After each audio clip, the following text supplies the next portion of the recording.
Hello, everyone, and welcome to Musically Speaking. I am Rod DeGeorge, and we are joined today by the amazingly talented Rick Graham. Hey, Rick, how you doing, man? I'm doing great. How are you? I'm Great to doing see you. good. Thanks for joining us, man. Awesome. It's Definitely my a pleasure. pleasure.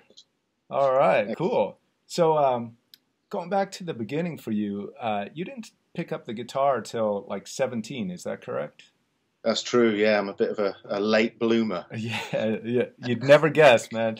Now, when you did pick it up, what was it that first drew you to the guitar? And when you did pick it up, was it like instantly an obsession, or was it more of a casual thing? Well, I've picked up various different instruments prior to the guitar. Gotcha. I started on the violin when I was really young and did that for a few years at school.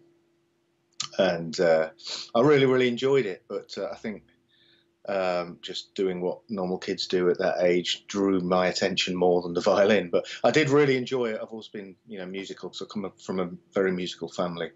So music has been part of my upbringing, right, from birth. Gotcha. But I did violin first and sort of drifted away from that. And then later, when I got into my teens, because my dad's a guitar player and musician, there were always instruments about the house. So I started playing keyboards. He used to buy synths and stuff. Uh, there'd always be keyboards around the house and guitars and stuff, but I started on keyboards, just figuring stuff out by ear. Yeah. Tunes like 80s tunes like Axel F. Oh, yeah, Uh, yeah. Harold Faltermeyer. Those kind of tunes, and Jan Hammer. So I kind of messed around with that for a while, and that tailed off. And then I went to college and did drums briefly, and then finally settled on guitar. And the reason why I settled on guitar was because it's a portable instrument. I was just like, there's no way I'm going to be able to get a drum kit. And we had neighbours, so there was no chance of that happening. And there were guitars at home, Yeah. so I just thought it makes absolute sense.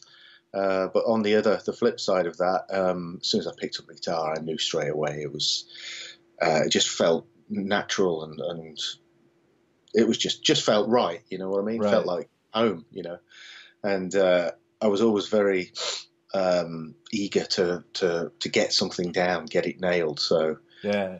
the progress tended to come quite quickly, when I first started. So yeah. Oh, very cool. Yeah. Now, I always talk to my students about like stress-free environment and economy of motion, and you seem to take that to new heights. I mean, when you're playing these lines, there's not a whole lot of movement in either your picking or fretting hand, and it just you make these amazing lines seem so effortless. Is that something that you consciously worked on, or is that just over repetitions, many repetitions, your body sort of figured that out? Yeah. Oh, thanks for that compliment, man. I appreciate that. That it certainly doesn't feel that way. Put it that way. For me, it always feels like a struggle. So it's kind of at first it was something that was a natural byproduct of the practice I was doing, I guess. Yeah. And I was always aware that I wanted to kind of minimize any kind of movement. I was very lucky actually because. My brother and he started playing guitar about a year or so before me. Okay. Yeah. So, and, um, my parents actually split up when I was 15, but I ended up going back to live with my dad and where my brother was. So, we were constantly learning from each other. Well, he was way more musical than me. And I used to learn so much from him. And he would always basically kick my ass on things, saying you've got to do this, you've got to make sure you do this. So I'd always have this, him over me, going, are you doing this properly? Yeah. Yeah. So I've got him to thank for a lot of, for basically, where I am now. He really had a huge impact, and he would tell me about those kind of things. You've got to make sure that you're completely relaxed, and so I really do have him to thank for that. But I think it was, after a while, I was concentrating too much on the what I was playing, really zoned in on what I was playing, and I kind of forgot about those things. Maybe they just happen naturally, over time. Right. But then, with the advent of the internet and everything, I started getting comments from people saying, "How come it looks like you're not moving very much?" And like I was saying before, it really, on the inside, it feels like I'm making huge movements. But, watching some of the videos back, I'm like, yeah, it does look, the economy of motion is good. So it's always been there. But I think ever since, making videos of myself for YouTube and all the rest of it, I've really, really made an effort to even minimize it even further. Oh, yeah. I'm actually, just as a side note here, I'm a huge Bruce Lee fan. Have been since I was a kid. Oh, yeah. And I've got a book about some of his writings. He was a philosopher as well, and there's a section all about economy of motion in his book. And I'm like, I was reading that recently, just going, God damn, maybe it came from him too. Yeah, that's true. Yeah. So because I've always watched his films ever since being a young kid. So that's had a big impact on me, and I'm extremely into to philosophy right now. So. All these things are starting to come together after exactly, yeah. After a quarter of a century of playing the guitar, it kind of does. Yeah, and all that stuff sort of overlaps, actually, like when you get into high performance, whether it be sports, martial arts, and when you start connecting various philosophies with the actual physical implementation of that, you can apply that to anything, whether it be guitar, absolutely, violin. And I think that can be a big awakening for some people when they start viewing things like that. And absolutely agree, totally agree. The way that affected me and is one of the biggest things that I think affected me musically, and with my approach to practice and just being a musician in general, is when I started playing classical guitar. It wasn't actually long after I picked up the guitar. I started in 1991. And it was around about 1995 I started playing classical guitar on my own. A friend of mine actually, because I was into all the shred and everything, and listening to Jason Becker and Malmsteen and Satriani, all those guys who I still love. They're all phenomenal. And he brought this tape round of the English. Well, he's actually Australian, but he's known for living in England. John Williams, classical guitarist, and he was playing this piece by this Russian composer called Usher Waltz by Nikita Koshkin, and he played me this. Said, "Can you play this then?" And he played it me, and I was like, "I have no clue what's happening there. What is going on?" I'm used to just singles, exactly, monophonic lines, and this dude was playing 3 or 4 parts at once. So I'm like, how? Yeah, exactly. So I was like, I have got to discover more. And then I started to get into J.S. Bach and lots of other different composers, and started practicing classical guitar, and ended up going to music school to study it. And it absolutely changed everything about my understanding of practice, and it kind of made me think, like when I was playing electric guitar, I kind of had tunnel vision a little bit, and the more I sort of opened my mind to discovering new things, the more my vision would open up. Yeah.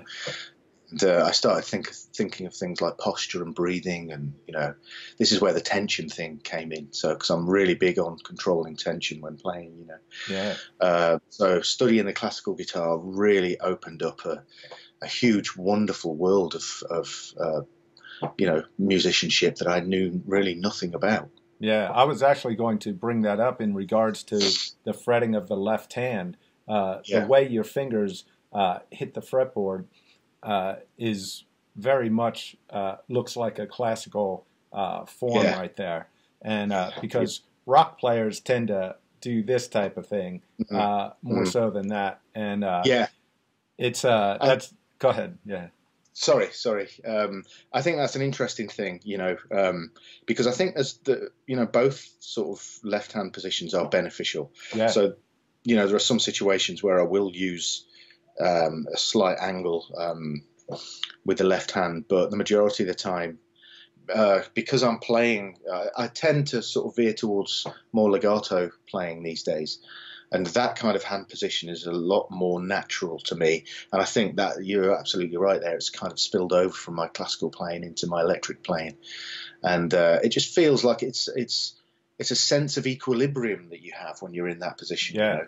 And I feel that, you know, when everything's nicely balanced, I feel my playing flows better. Exactly. And as well, if I'm angling a little bit too much, sometimes that can induce a little bit more tension than I'm used to, and I really don't like to be out of control of that tension. Right. But you know, depends what it is that I'm playing. Sometimes I want to do an absolutely disgustingly filthy, you know, bluesy bend and bluesy phrase, and you know that's when I'll kind of adopt that kind of left hand position, because you need it for that. Exactly. You know, those string bends. So it's kind of like finding a balance between those two left hand positions. You know? Right. Because the classical position here is not necessarily advantageous as an electric guitar player, because you know you're taught on the classical guitar to create this arch so that you're leaving, you know, the strings underneath free to resonate. Yeah. But of course, if you're playing with gain on the electric guitar, you don't want that. Exactly. So you've got to create a technique whereby you know your muting has to be spot on. Right on. You know, if you want to play clean, you know, you've got to, and you do that with by manipulating the left hand position. Yeah. So, yeah, it's kind of like it's finding a balance between the two, you know, which is kind of coming together. You know, it's one of those things that I think playing the guitar is. I was thinking about this recently.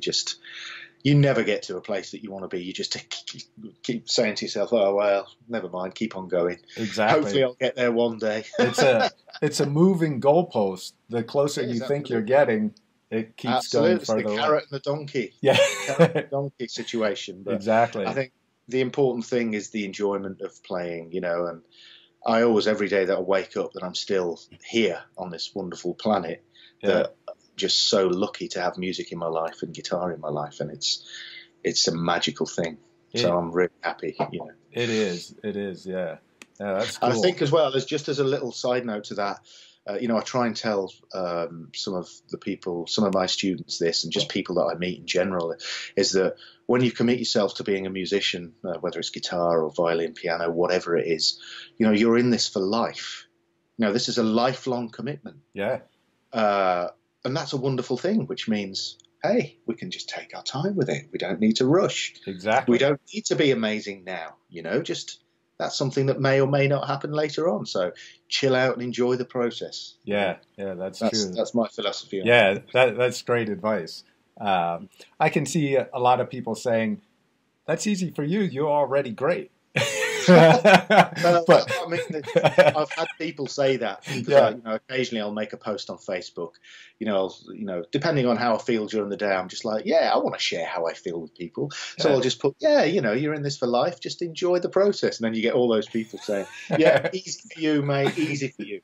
Yeah, but you know, the point is, it doesn't matter what level you're at. Like we were saying before about you know, you never get to where you want to be. Exactly, so I don't feel like this all the time. You know, this time last week, you know, I woke up just going, God, I'm so crap on the guitar.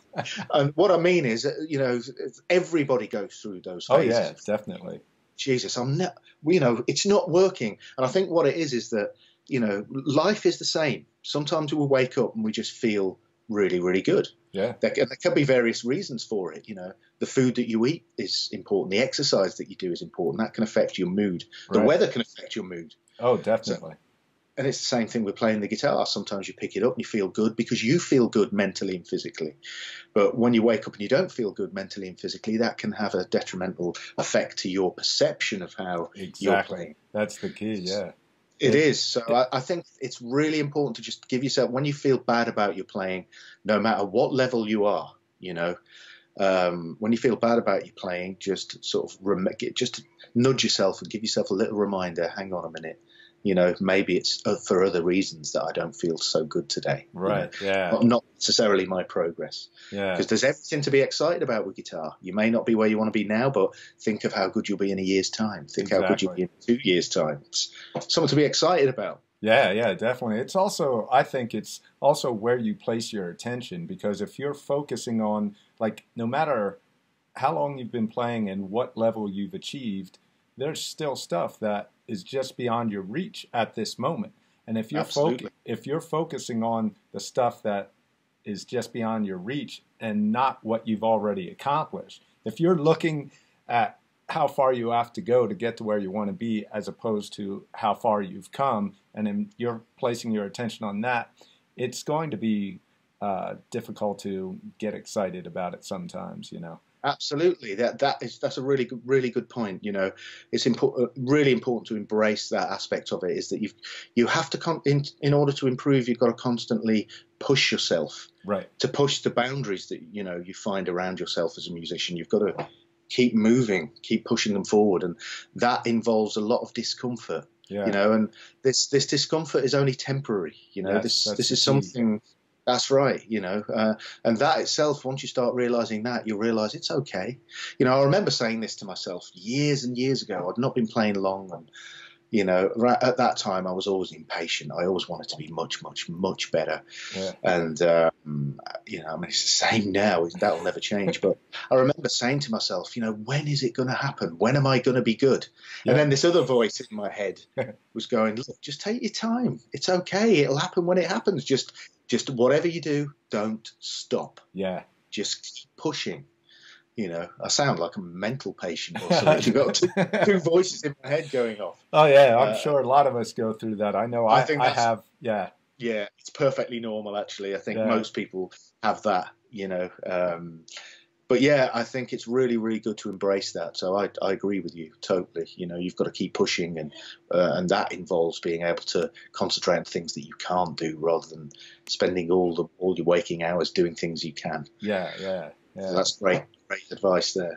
Now let's talk a little bit about your practice regimen. Obviously, you have you work on technique, but it's the application and the music theory end of it. How do you balance? Because when you do play, it's musical. It's not just repetitive, 3 notes move, 3 notes. It's not just how fast I can play. You're playing musical stuff. So how do you balance the technical and the application of the music theory? Well, first things first is that I spend a lot of time listening to music, lots of different music, and I'm really, as I've said before, my main hero, as it were, is J.S. Bach, and I listen to his music every single day, every day. I usually go to sleep listening to his music, and it's just wonderful. But I listen to lots and lots of different music, and you know, it can be sometimes the simplest pop songs that have the great melodies and great chord sequences. It could be, you know, jazz. It could be, you know, classical music. But I do try and spend time listening to as much music as possible, because that's a reminder of being musical. You know, this is not just a technical guitar journey that we're on. Exactly. You know, we've got to keep an open mind and embrace what being a musician really, really is. You know, and it's important to when you listen to music to keep that mind open. You know, because you find things to learn in the most unexpected places. You know. And that's always wonderful, and it's always astounds me, you know. But in terms of the practice, you know, balancing everything, what I think has really helped me is take long breaks from playing. Funnily enough. Yeah, I take regularly. Depends on what I'm doing. You know, if I'm busy with doing work and stuff, then I obviously have to sit down and practice. But if I can, I'll take a good week or two off without practicing at all. And that is fantastic, because when I come back to it, I end up it doesn't take me long to get the technique back. It doesn't take me long at all. And what happens is I end up playing so much. My playing sounds fresher than it was. Yeah. Because my fingers aren't used to the muscle memory stuff, so they start doing things that I'm like, "What are you doing? You know, what's going on here?"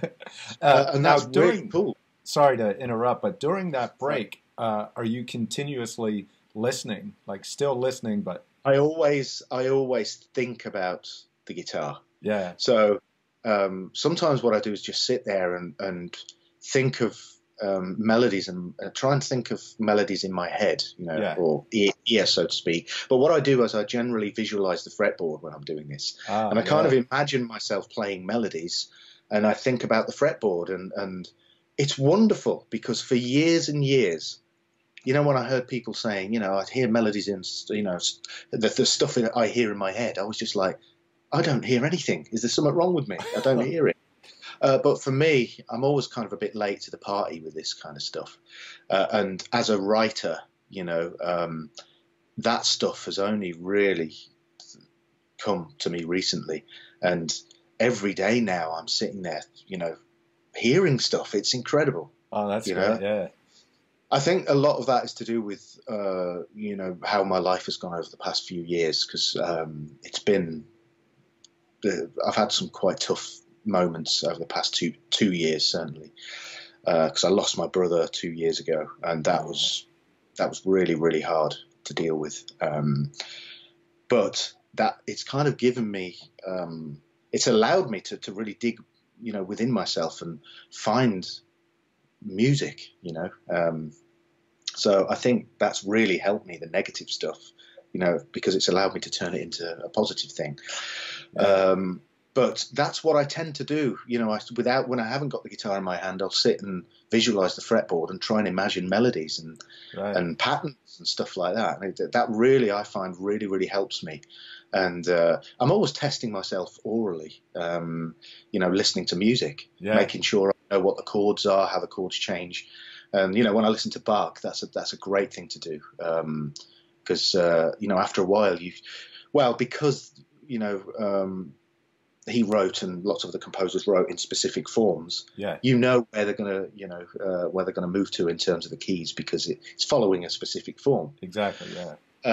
But there are some unexpected key changes, and that's great if you can sit down and figure those out without even having a guitar anywhere near. Yeah, that's the key. Yeah. It is, and it's wonderful. And I think I've made the most progress doing that. Oral training is one of the most valuable things a musician can ever do. Yeah, it's a wonderful skill that you will just grow so much if you work on oral training. And my advice to people is start doing it now. If you don't do it, you don't need to do much. Just test yourself a little bit. 10 to 15 minutes a day out of your day is nothing. Yeah. And hopefully after a while you'll get hooked, because it is really addictive stuff, and it's so beneficial. It's so healthy for you. It is too, and I think that's a great example of you bridging the technical and musical sides. Like even when I'm starting out teaching someone just the minor pentatonic shape, the very first thing that most of us guitar players use, I'm like, I always tell them, try to be musical. Like, try to hum a line and then find it. And then you're going to start connecting the intervals that you hear in your head with the patterns and the visualization of the fretboard. And if you can do that from the beginning, your musicality is going to be much greater, at least I think, than if you're just practicing exercises.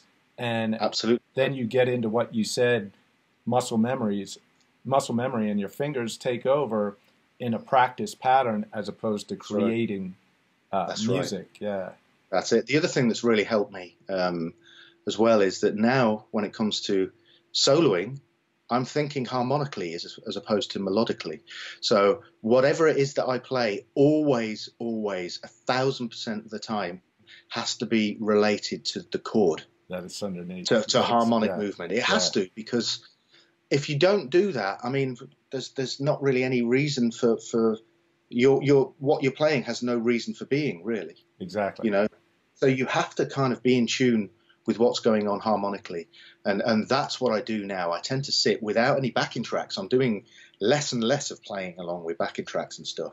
I mean, that's really wonderful to do, because not everybody's got a band in their studio or bedroom, so backing tracks are great to use. But I tend not to do that now, and I'll improvise following a harmonic structure, making sure that the phrases that I play are outlining the chord. Yeah, that's great. You should be able to infer the chords without any backing. Exactly, and that's something that I do a lot too when you're trying to convey that message to students, if you play a piece and a melody line or a solo line, and they can hear the changes with no backing track just from what you're playing, then it sounds more musical, and it sounds like what you're playing is more intentional. Like, this is what I mean to play. I'm not just So that's great. Absolutely. Great advice. Yeah. It also, as well, you need to, in order. I mean, this is a huge subject on its own. Yeah. But if you can, this is where it's important to sort of break away from because the 3-note per string thing is great, but it's one element of musicianship as a whole.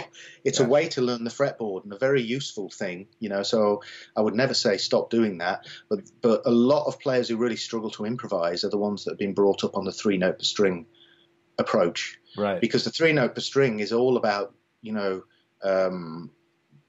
it exists for us to make learning the scale shapes easy, but it generally does not relate to a chord. Yeah. And as well, the way that the shapes fall is that you kind of move between two of the chord positions, usually each time you play a shape. So it doesn't sit nicely within a particular chord shape. Yeah. So for players, it's like they're thinking about, how fast can I play this scale, rather than where are the chord tones? How can I add the extensions in? Where am I in relation to the harmony? Exactly. Yeah. And this is what I think needs to change for people. That it's mainly like the rock guys who don't understand or are very uncomfortable with improvisation. Because in other in other musical worlds, instrumental worlds I'm talking about, they don't have those kind of trappings of 3-note per string scales. Yeah. So and the way that they think is completely different. So and this is where I think it's a really beneficial thing to look at other instrumentalists and see how they improvise. What do they think about? How do they think about these things? And again, you can learn so much from other instruments. Exactly. When you apply that to the guitar, you may see a different visual pattern than what you may be used to. Now, when you're improvising, I believe that this is why learning rhythm parts and different chord voicings all over the neck is real important. When you're improvising, do you visually see the chord form that you're over in whatever position you're at, and you can actually see the chord changes happening in that position? So hey, I want to land on the 9 and let that hang before I come back to the 1, or bend up to the 3, so you understand. But for me personally, it's a visual concept. It's like I see the chord formations in that position. That way the relationship of the notes you're playing in the scale. Yeah.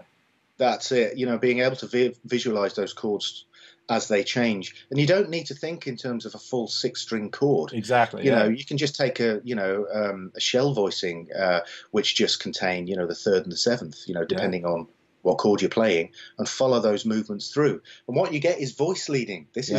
Voice leading is extremely important in all aspects of being a musician. Mm-hmm. But when it comes to improvisation, figuring out those, just playing a shell voicing you can figure out a very simple, individual voice and see how it weaves through the chords. Yeah. That's going to give you a much better way of phrasing than blasting through a 3-note per string scale. Right. Because my improvisation now consists of, and my practice a lot of the time consists of voice leading practice. And just playing a line and being able to just with one simple line hear the changes. Yeah. Because if you can hear them, you're pretty damn sure that whoever's listening to you can hear them. Exactly. Yeah. Yeah. That's great advice, man. Very cool. Now, speaking of reaching these levels, not only of technical ability, but understanding the music, I always find that intriguing. Also, like what we were talking about, someone like Bruce Lee, reached a very high level. So that's very interesting to me when people achieve huge goals, whether it be, like we said, high level of performance, or even rags to riches stories, or physical transformation. Now, each one of those individually, I think, deserves a huge tip of the hat, but you have achieved not only incredible musicality and technical ability, but you developed a great presence online, and you went through a physical transformation yourself. Can you talk a little bit about your mindset and like tools that you use to accomplish these goals? Because those are, some people really struggle just to accomplish one of those, you know? Absolutely, absolutely. I'm glad you've mentioned that, you know, because that was a hugely important part of my life, you know. But I got to a point where I think now that I look back, I was going through a very sort of depressed period of my life. You know, I just felt very uncomfortable with everything that was happening around me, and I kind of let myself go, you know, for one reason or another. I mean, there's a bunch of reasons why this can happen, you know, but I definitely felt very down on myself. I was beating myself up every day for various different reasons. And, you know, I just kind of let myself go and stopped caring about how I looked and, how healthy I wasn't actually. Right. But I got to a point where I just thought, this can't go on anymore. I've got to do something. I've got to pull myself out of this mess that I'm in. And this was 2012, so it's not that long ago. It was about 5 years ago. Yeah. And it got to, I remember, it was May the 21st was the day. I remember the actual day. Wow. Because I woke up and I was like, that's it. I've got to change this. And I took some photographs of me on that day, which I still have. There's a video online that I put up of my transformation. Yeah, that's an amazing video. Thanks, man. Thanks. The first picture that I put up is on the very day that I started. You know? Oh, wow.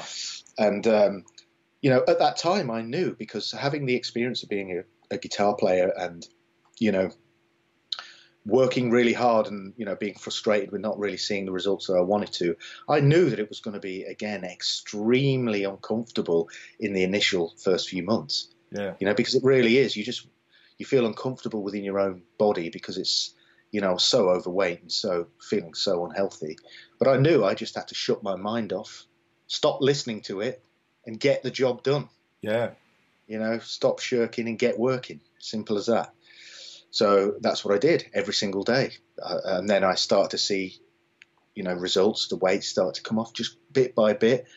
And once that started happening, I was like, this is working great. Let me stay focused, keep going. Keep going, and don't let any negativity get into your mind at all.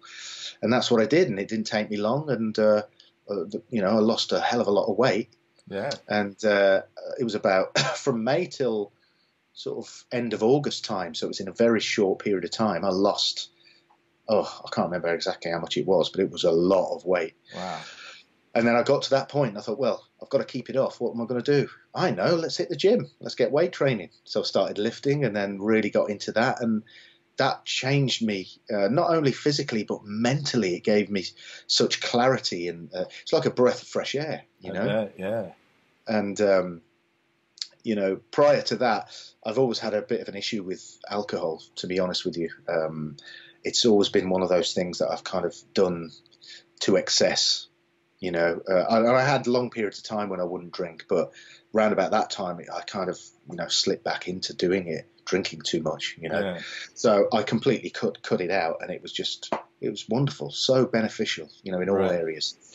So I did it, and I took pictures of me throughout. I was just taking it for my own benefit. I didn't even think that I'd put a video up, you know. Yeah. It wasn't for that reason then. You know, I started training and, you know, physically I started changing.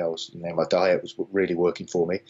And people were saying, what happened to Rick? What have you done with Rick? You know, because, you know, people were watching me transform in front of their eyes when I was putting YouTube videos up. Yeah. So I thought, hang on, I'm going to have to explain myself here. Yeah. You know. Right. And I thought as well at the same time, you know, if anybody else that's going through the same things that I were prior to that, you know, feeling bad about yourself and just not having the motivation, maybe this will be the kick up the arse that they need. Yeah. So I decided to put a video together and share it with everybody. Yeah, that's awesome. It's phenomenal. The response to it has been amazing. You know, I still now get messages from people saying, you know, it's been so inspiring and it's changed my life and I've done the same thing and I've never been happier. And to me, that is just, oh man, it's just pure gold. Oh, I bet, man. Because it creates a virtuous circle rather than that vicious circle of negativity, you know. And that's what I want to be around these days. I don't really have any time for negativity anymore. I love positivity. I love seeing people being positive, Yeah.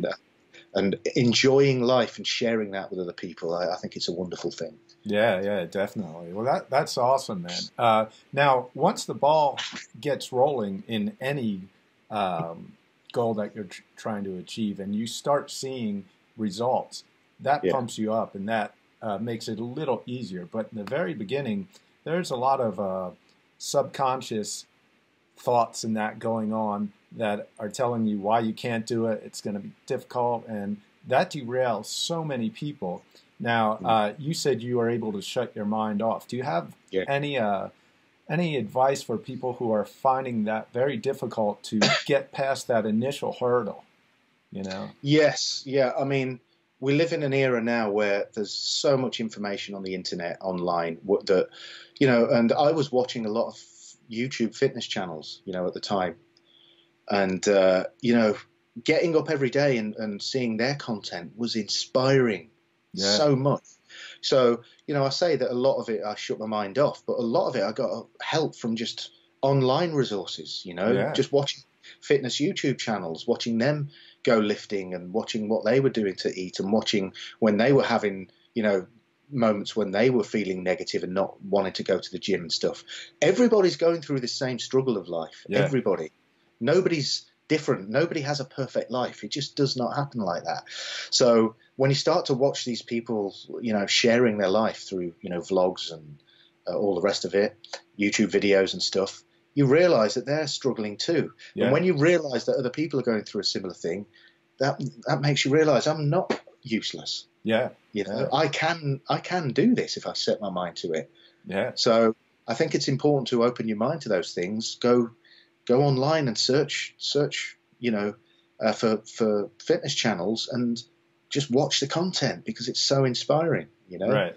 So that's the thing that really, really helped me, and I always realized as well that through my guitar playing, it was the same thing. I had to stop my mind from, like, going back to what I was saying before about when I used to say to myself, when are you going to be good? Yeah. You've got to kind of, when that voice comes in your head, you've kind of got to say, no, I'm not going to listen to you.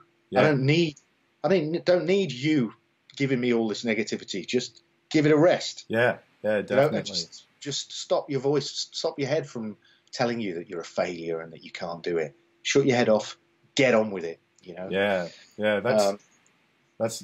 There's a great quote by J.S. Bach, which is, "I was obliged to be industrious, and anybody that's equally industrious will do equally as well." Yeah, that's great. And it, one of the greatest composers that's ever lived, Western composers that's ever lived, says that I worked really bloody hard to get where I, Exactly. where I am.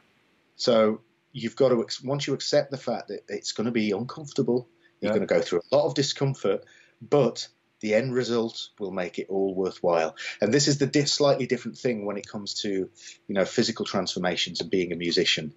You can get to an end result with a physical transformation. Yeah. As a musician, it doesn't exist. Exactly, yeah.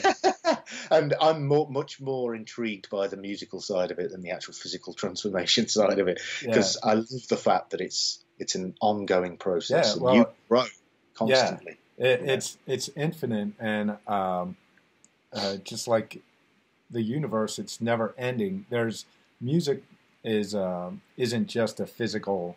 It's not held within a physical object, Absolutely. as we are in our bodies, So, absolutely. Yeah. It's an absolutely, if you look at the planet that we live on, surrounded by human beings with, various different agenda, I don't want to get into politics or anything like that, but, there's a lot of bad things happening on this planet, a lot of bad things. But there are also some wonderful things that we've been gifted, and the gift of music is incredible. Right. Because the beautiful thing about it is there are no boundaries to it. There are no specific rules that you're told that you mustn't do. Exactly. Music is simply just music, and it's there to experience, like I say, there are no rules. Just you can do whatever you like, and it's wonderful. And to be able to move somebody through a series of notes or a series of chords or just a combination of notes together. You know, when you hear something that just the hairs on the back of your neck stand up. Yeah, yeah. Those moments are just pure gold. Exactly, yeah. You don't need words. You don't need drugs. You don't need alcohol. You don't need anything to experience that. It's just pure music and pure communication from one musician to a listener. Yeah. And to me, that is just, it's mind-blowing. It is, really. And I remember as a young kid, ever since I was very young, music affected me deeply. And it was like the way it made me feel. It just blew my mind that you could make me feel a certain way just by the way this note goes to that note. You know, it creates a vibe or a feel, and that's right. You feel that. And so for me, it was like, I want to be able to do that to other people, you know? Yeah, and because to me, that was just such a powerful thing. And, you know, I think that's great. Like you said, it's never ending. I've been doing music for a very long time now, and the enthusiasm doesn't end. I mean, it's like, it's not, you've reached a point, you know, all right, I did that, I'm done, now what? It's like, it's an ongoing thing, and absolutely, you can move people in so many different ways. So absolutely, yeah, I think that's great, you know. Yeah, I think, you know, it's great what you're saying there. And I think as a composer and a writer and a musician, I think you have to try and tap into the things that moved you. Because there are going to be, you know, when you go, like if you take a chord progression or something, but when the voices move in a specific way, it just creates a moment of pure magic. You know? Yeah. There are moments that I listen to. It's of lots of different music, but again, Bach. When I hear specific voices moving and they collide at this one moment, it just. It's hard to explain, but you know the feeling I'm talking about. Definitely, yeah. It's incredible, and I think it's important that when you're writing your own music, to tune into those moments. Try and find the moments that you think, that works really well, because that's going to communicate with other people. Right. You know?